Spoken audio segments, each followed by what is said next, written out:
جس کا معنی ہے میں پناہ پکڑتا ہوں اللہ کی شیطان سے نکالا ہوا، میں نکالے ہوئے شیطان سے اللہ کی پناہ چاہتا ہوں، یہ بھی ایک معنی ہے۔ تو میرے محترم بزرگوں اور دوستوں، اعوذ باللہ کے متعلق چند باتیں غور طلب ہے تو یہ کہ تلاوت سے پیشتر اس کو کیوں پڑھتے ہیں اور اس کی تفسیر کیا ہے اور اس کے فوائد کیا ہیں اور اس کے متعلق مسائل کیا ہیں، انشاءاللہ میں آپ کو بتانے کی کوشش کروں گا۔ پڑھنے کی وجہ یہ ہے کہ رب تبارک تعالیٰ کا حکم ہے فَإِذَا قَرَأْتَ الْقُرْآنَ فَاسْتَعِذْ بِاللَّهِ مِنَ الشَّيْطَانِ الرَّجِيمِ، جب تم قرآن پڑھنے لگو تو نکالے ہوئے شیطان سے اللہ کی پناہ لو۔ معلوم ہوا قرآن پڑھتے وقت اعوذ باللہ پڑھنا یہ حکم الہی ہے، اور حضور علیہ السلام، صحابہ کرام، ساری امت ہمیشہ اس پر عمل کرتی رہی۔ معلوم ہوا یہ پڑھنا سنت ہے۔ اور تیسری بات یہ کہ جس طرح نماز سے پہلے وضو ضروری ہے اس لیے کہ جسمانی پلیدی دور کرتا ہے، انسان کو قابل نماز بناتا ہے، اسی طرح تلاوت سے پہلے اعوذ باللہ پڑھنا چاہیے۔ یہ اندرونی پلیدی کو دور کرتا ہے اور زبان کو قرآن پاک کی تلاوت کرنے کے قابل بناتا ہے۔ جو شخص بادشاہ کے دروازے پر حاضر ہو کر بغیر اجازت اندر نہیں آ سکتا، یوں ہی بارگاہ الہی میں حاضر ہو کر بغیر اعوذ باللہ پڑھے کچھ عرض نہ کرے، گویا اعوذ باللہ پڑھنا رب تبارک تعالیٰ سے تلاوت کی اجازت لینا ہے۔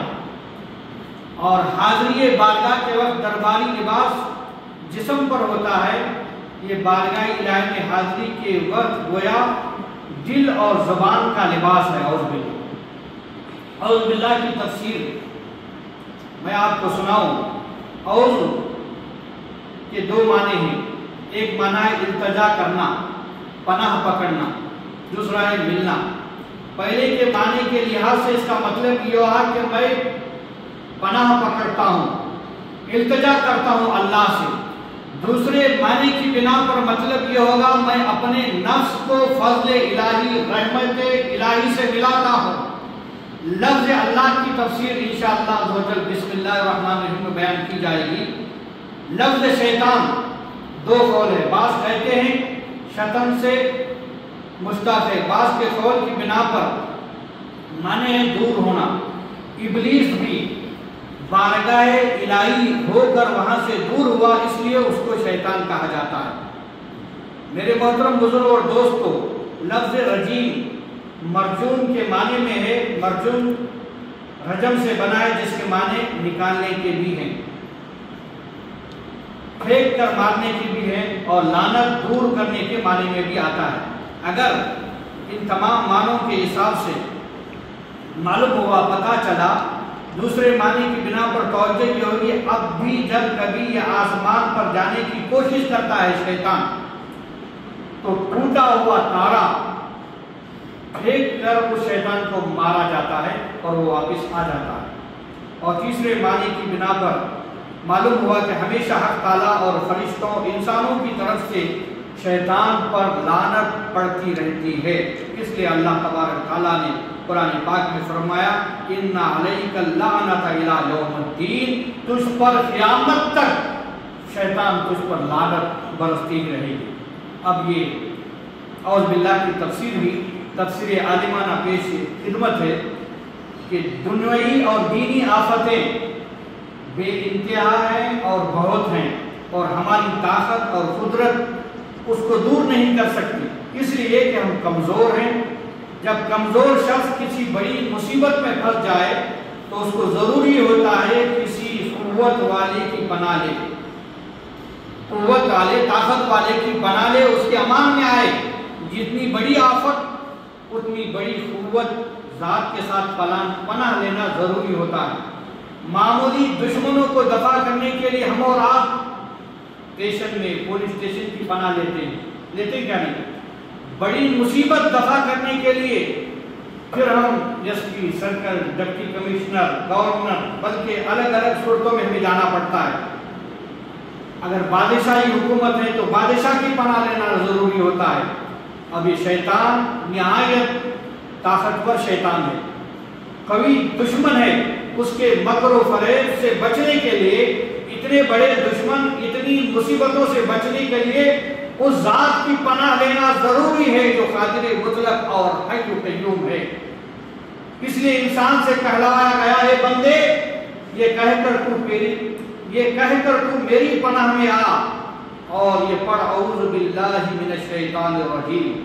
اور یہ لطف بات یہ ہے کہ یہاں یہ نہ کہا گیا شیطان کے کس دھوکے سے پناہ مانگتا ہوں، جس میں اشارہ اس جانب ہے کہ اس کے سارے وسوسوں اور خباثتوں سے پناہ مانگتا ہوں، گویا برے عقائد سے اللہ کی پناہ، برے اعمال سے اللہ کی پناہ، اور اچھے کام سے باز رہنے سے اللہ کی پناہ، اور برے اعمال سے اللہ کی پناہ، اندرونی بیرونی رکاوٹوں سے اللہ کی پناہ، غرض کہ جو چیز اللہ سے روکے کہ اللہ اس سے اللہ کی پناہ۔ یہ سب تفسیر عالمانہ ہو گیا۔ ہم اور آپ تفسیر صوفیانہ کی طرف ہم نظر ڈالتے ہیں تو علامہ مفتی احمد یار خان نعیمی اشرفی رحمۃ اللہ تعالی علیہ تفسیر صوفیانہ کی تفسیر کرتے ہوئے فرماتے ہیں جو چیز بھی سرکش ہو، جو چیز بھی ہم کو ذکر الہی سے روکے وہ شیطان ہے۔ وہ روکنے والی چیز چاہے انسان ہو چاہے جن ہو، کوئی بھی چیز ہو، چاہے جانور ہو، چاہے ہمارا نفس ہو یا جسمانی یا نفسانی خواہشات ہو یا دنیا کے کام ہو۔ اسی لیے قرآن کریم فرماتا ہے شیطان الانس والجن، اور ایک جگہ فرماتا ہے من الجنۃ والناس۔ ایک دفعہ حضرت عمر فاروق اعظم رضی اللہ تعالیٰ عنہ کی خدمت میں ایک گدھے کو پیش کیا گیا۔ جب آپ اس پر سوار ہوئے وہ اچھلنے اور کودنے لگا، اس کو بہت مارا، مگر اسی طرح کودتا رہا، اچھلتا رہا۔ سیدنا عمر فاروق اعظم رضی اللہ تعالیٰ عنہ اس پر سے یہ کہہ کر اترے یہ شیطان ہے، مردود ہے۔ اس صورت میں الشیطان میں الف لام، تو اس کی طرف میں آپ کو صوفیانہ تفسیر پیش کر رہا ہوں، ایک نقطہ میں آپ کے سامنے پیش کر رہا ہوں۔ تو پتہ چلا، معلوم یہ ہوا کہ کسی مصیبت میں دینی اور دنیائی میں نبی یا ولی یا مرشد یا دنیائی حاکم کی پناہ پکڑنا یہ اعوذ باللہ کے خلاف نہیں، کیونکہ ان کی پناہ حقیقت میں رب کی پناہ ہے۔ اس کا مطلب یہ نہیں ہوتا کہ ان کی بارگاہ میں جانے والا رب سے پھر گیا۔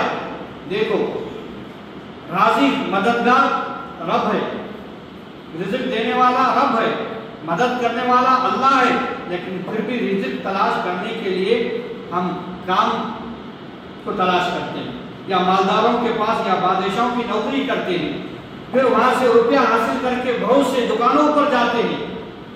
کوئی چاول کی دکان پر جاتا ہے، کوئی نمک کی دکان پر جاتا ہے، کوئی اور دکان تیل کی دکان پر جاتا ہے۔ اس کا مطلب یہ نہیں ہوتا کہ ہم نے خدا کو چھوڑ کر اس کو رزاق سمجھ لیا، بلکہ خدائی کا رزق تلاش کرنے اسی کے حکم سے ان جگہوں پر ہم جاتے ہیں، یہ اس کے رزق کے دروازے ہیں۔ چاول ملنے کی دکان ہے، وہاں جاتے ہیں، تیل ملنے کی دکان ہے، وہاں جا کر تیل خریدتے ہیں۔ اسی طرح شیطان سے بچنے کے لیے پیر کے پاس جانا، بزرگوں کی خدمت میں حاضر ہونا، نبی کے دامن میں چھپنا، یہ سب کے سب اعوذ باللہ پر ہی عمل ہے۔ دوسری بات یہ بھی ہے کہ اللہ کی پناہ میں انسان تب آ سکتا ہے جب کوئی اس پناہ میں لانے والا ہو۔ آپ دیکھیں، جج کے پناہ میں وہی شخص جائے گا، جج کے پاس وہی عام آدمی جا نہیں سکتا، وکیل پیش کرے گا تو وکیل کے ذریعے ہی ہم جاتے ہیں۔ تو ایسے ہی انبیاء کرام، اولیاء اعظام کے پاس آنا حقیقت میں اللہ کی پناہ میں آنے کا ذریعہ ہے۔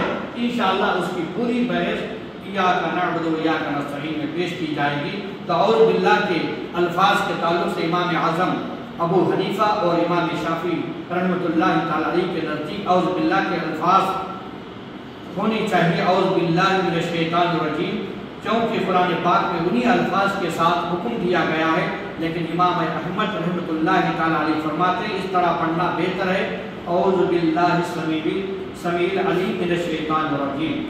امام سوری، امام اوزاعی فرماتے ہیں اعوذ باللہ من الشیطان الرجیم اللہ السمیع العلیم۔ بعض روایتوں میں آتا ہے حضرت جبریل علیہ نبی علیہ السلام نے حضور علیہ السلام سے عرض کیا آپ اس طرح پڑھیں استعیذ باللہ من السمیع العلیم من الشیطان الرجیم، لیکن حنفیوں کو ہمارے جو امام ہیں ان کو چاہیے کہ اعوذ باللہ من الشیطان الرجیم ہی پڑھیں۔ تو میں آپ کو یہ بتانا چاہتا ہوں اعوذ باللہ کے نقطے۔ پہلا نقطہ میں آپ کو یہ بتانا چاہتا ہوں، اعوذ باللہ پڑھنا گویا خلق سے خالق کی طرف رجوع کرنا ہے۔ خلق بولے تو دنیا، خالق بولے تو اللہ کی طرف توجہ کرنا ہے۔ یہ تصوف کی پہلی سیڑھی ہے۔ دوسرا نقطہ یہ کہ اعوذ باللہ پڑھنے میں اپنی مجبوری اور بے بسی رب تعالیٰ کی قدرت کا اقرار ہے۔ یہ نفس کے پہچاننے کی پہلی منزل ہے، جس کے لیے کہا گیا ہے من عرف نفسہ فقد عرف ربہ۔ تیسرا نقطہ یہ، شیطان انسان کا دشمن ہے، رب تعالیٰ انسان کا مولا ہے۔ شیطان انسان کا دشمن ہے، رب تعالیٰ انسان کا مولا ہے۔ مولا کے پاس حاضری دینے میں دشمن راستہ بھٹکاتا ہے، تو انسان پکار کر عرض کرتا ہے مولا تو مجھے شیطان سے بچا لے، اپنی بارگاہ میں حاضر فرما لے۔ اور انسان تصوف کی منزل تبھی طے کر سکتا ہے جب ادھر سے طلب ہو۔ چوتھا نقطہ یہ کہ قرآن کریم فرماتا ہے قرآن کو نہ چھوئیں مگر پاک لوگ ہی چھینک سکتے ہیں، اور قرآن پاک کی جلد کو پاک ہاتھ ہی چھو سکتے ہیں، قرآن پاک کی عبارت کو پاک زبان ہی چھو سکتے ہیں، قرآن پاک کے مضامین کو پاک دل ہی چھو سکتے ہیں۔ اعوذ باللہ زبان اور دل کی طہارت ہے۔ شرک کرنے والا گویا دل جنب ہے، یعنی دل گندا ہے، اور گناہگار گویا دل بے وضو ہے، اور اعوذ باللہ آب رحمت کا دریا ہے۔ کوئی بھی آ کر اس میں گوتا لگائے اعوذ باللہ پڑھ لے گا تو گویا اس کا دل بھی پاک ہو جائے گا، زبان بھی پاک ہو جائے گا، اب وہ قرآن پاک پڑھنے کے قابل ہو جائے گا۔ تو میرے دوستو بزرگوں، پانچواں نقطہ یہ، مومن کا دل حق تعالیٰ کی تجلی گاہ ہے، حق تعالیٰ کا باغ اس کا تخت ہے، جیسا کہ حدیث قدسی میں آیا گیا ہے جنت ہمارا باغ ہے۔ حق تعالیٰ نے جنت سے ہماری وجہ سے شیطان کو نکالا اور فرمایا اخرج منہا مذموما مدحورا، لہذا لازم ہے ہم حق تعالیٰ کے باغ یعنی اپنے دل سے اس کے لیے شیطان کو نکالیں، کیونکہ میزبان کے لیے ضروری ہے کہ مہمان کے خاطر گھر کو صاف کر دیں۔ ہم اس کے نکالنے پر مستقل قادر نہ تھے تو اس میں ان کی امداد لی اور پڑھا اعوذ باللہ من الشیطان الرجیم۔ چوتھا نقطہ یہ کہ رب تعالیٰ فرماتا ہے بارگاہ الہی میں پاک کلمے قبول ہوتے ہیں۔ اللہ تعالیٰ کی بارگاہ میں پاک کلمے ہی قبول ہوتے ہیں۔ قرآن پاک کی ساری عبارت فی نفس ہی پاک ہے۔ اللہ کی ساری قرآن پاک کے سارے الفاظ پاک ہی پاک ہیں، لیکن اگر پڑھنے والا پاک نہ ہو تو اس کی گندگی کی وجہ سے یہ پڑھنا بارگاہ الہی میں قبول نہ ہوگا۔ تو اعوذ باللہ من الشیطان الرجیم سے اپنے آپ کو پاک کر کے اس کی تلاوت کو قابل قبول بناتا ہے۔ گویا اپنی زبان کو اپنے دل کو اعوذ باللہ پڑھ کر پاک کو صاف کر لیتا ہے اور پھر اعوذ باللہ پڑھتا ہے۔ اعوذ باللہ کے فضائل کے متعلق میں آپ کو پیش کروں۔ تقریباً تمام انبیاء اولیاء نے مختلف عبارتوں سے اعوذ باللہ پڑھی ہے۔ چنانچہ حضرت نوح علیہ السلام نے عرض کیا انی اعوذ بک ان اسألک ما لیس لی بہ علم۔ حضرت یوسف علیہ السلام نے زلیخا سے ارشاد فرمایا معاذ اللہ انہ ربی، اپنے بھائیوں سے فرمایا معاذ اللہ انا ناخذ الا من وجدنا۔ حضرت موسیٰ علیہ السلام نے اپنی قوم سے فرمایا اعوذ باللہ ان اکون من الجاہلین، اور فرمایا انی قیت بربی وربکم ان ترجمعون۔ حضرت مریم رضی اللہ تعالیٰ عنہ کی والدہ کی نے بارگاہ الہی میں عرض کی انی اعیذها بک وذریاتها من الشیطان الرجیم۔ حضرت مریم نے جبریل علیہ نبی علیہ السلام کو مرد کی شکل میں دیکھ کر فرمایا انی اعوذ بالرحمن منک۔ یہ ہمارے اور آپ کے آقا جناب محمد رسول اللہ صلی اللہ علیہ وسلم کو رب تبارک تعالیٰ نے بار بار اعوذ باللہ پڑھنے کا حکم دیا. کہیں فرمایا قل اعوذ بربک من حمزۃ الشیطان، کہیں فرمایا فاستعیذ باللہ، کہیں فرمایا قل اعوذ برب الفلق، کہیں فرمایا قل اعوذ برب الناس. ان آیات سے معلوم ہوا کہ انبیاء کرام نے ہر مصیبت کے موقع پر اعوذ باللہ پڑھی ہے، اور ہمیں بھی ہر مصیبت کے وقت اعوذ باللہ من الشیطان الرجیم پڑھنا چاہیے. حدیث شریفہ میں بھی اس میں بہت سے روایتیں وارد ہیں. چنانچہ ایک شخص پر غصہ بہت آتا تھا، غصے کی وجہ سے اس کا چہرہ آگ بگولا ہوتا تھا. آقا علیہ الصلوۃ والسلام نے فرمایا یہ شخص اعوذ باللہ پڑھ لے تو اس کی یہ حالت دور ہو جائے گی. بعض لوگوں کو ہوتا ہے جب غصہ آتا ہے تو وہ ہوش میں نہیں رہتے، تو رسول پاک صلی اللہ علیہ وسلم کی بارگاہ میں پیش کیا گیا یا رسول اللہ یہ شخص غصے کی حالت میں قابو میں نہیں رہتا، اس کو کیا کرنا چاہیے؟ آقا علیہ السلام نے فرمایا اعوذ باللہ من الشیطان الرجیم پڑھ لیں تو اس کی حالت ٹھیک ہو جائے گی. معلوم ہوا اعوذ باللہ من الشیطان الرجیم پڑھنے سے غصہ دور ہوتا ہے جو ہزار گناہوں کی جڑ ہے. بستان التفسیر میں ہے، حضور علیہ السلام نے فرمایا جو شخص روزانہ 10 بار اعوذ باللہ من الشیطان الرجیم پڑھ لیا کرے، اللہ تبارک تعالیٰ اس پر ایک فرشتہ مقرر فرماتا ہے جو اس کو شیطان سے بچاتا رہتا ہے.